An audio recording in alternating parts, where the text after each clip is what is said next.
نارنجی رنگ کے یونیفارم پہنے انصاف اور انسانی حقوق کی اقدار پر یقین دل میں لیے یہ لوگ تقریباً ہر سال یہ احتجاج کرتے ہیں کہ گوانتانامو میں موجود قید خانے کو بند کیا جائے. یہاں احتجاج کرنے والے جو مطالبے کر رہے ہیں وہ کوئی نئے نہیں ہیں. پچھلے ایک عشرے کے دوران انسانی حقوق کے لیے کام کرنے والے سرگرم رکن اس طرح کے بہت سے مظاہرے کر چکے ہیں اور تقریباً 10 سال پہلے اقوام متحدہ نے مطالبہ کیا کہ گوانتانامو بے کی جیل کو بند کیا جائے، مگر جیل اب بھی موجود ہے اور صدر ٹرمپ یہ کہہ چکے ہیں کہ وہ اس جیل کو دہشت گردوں سے بھرنا چاہتے ہیں. مگر پہلے کی طرح موجودہ انتظامیہ کو بھی کئی چیلنجز کا سامنا ہوگا.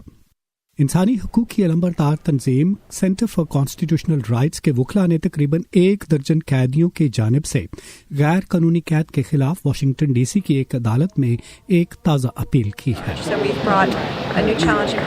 ہم نے ایک اپیل میں عدالت سے کہا ہے کہ وہ ان افراد کو بغیر کوئی فرد جرم عائد کیے مسلسل قید میں رکھے جانے کو قانون کی خلاف ورزی قرار دیں یا اگر قابل اعتماد ثبوت ہیں تو منصفانہ عمل کے ذریعے ان پر مقدمہ چلایا جائے.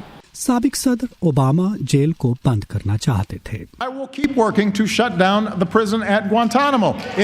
ان کے دور میں بیشتر قیدیوں کو یا تو رہا کر دیا گیا یا انہیں دوسرے ملکوں کے حوالے کر دیا گیا، مگر ان قیدیوں کو امریکہ کی سرزمین پر لا کر ان پر مقدمہ چلانے میں قانونی رکاوٹوں کے پیش نظر انہیں ناکامی کا سامنا کرنا پڑا.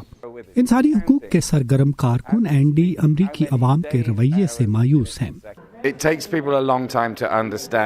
لوگوں کو یہ بات سمجھنے میں بہت وقت لگتا ہے کہ بنیادی طور پر کیا غلط ہے. سال ہر سال اور روزانہ کی بنیاد پر لوگوں کو اس بات کی سمجھ نہ آنا کہ یہ کیوں غلط ہے مایوس کن ہے. امریکہ میں مسلمانوں کے حقوق کے لیے کام کرنے والی تنظیم کیئر کے ایک عہدیدار کہتے ہیں کہ چونکہ گوانتانامو کی جیل میں تقریباً سبھی قیدی مسلمان ہیں، اس لیے امریکی عوام اور میڈیا کی اس طرف توجہ ہی نہیں. یہ جیل امریکہ میں اسلام مخالف جذبات کی عکاس ہے، کیونکہ اگر یہ افراد مسلمان نہ ہوتے تو انہیں غیر معینہ عرصے کے لیے مسلسل 13 برس تک وہاں نہ رکھا جاتا.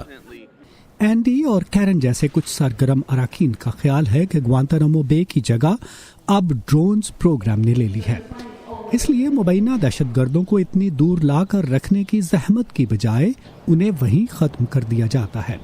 اس کے باوجود گوانتانامو کی جیل کا باب بند ہونے کا فی الحال کوئی امکان نظر نہیں آتا. ندیم یعقوب، اردو VOA، واشنگٹن.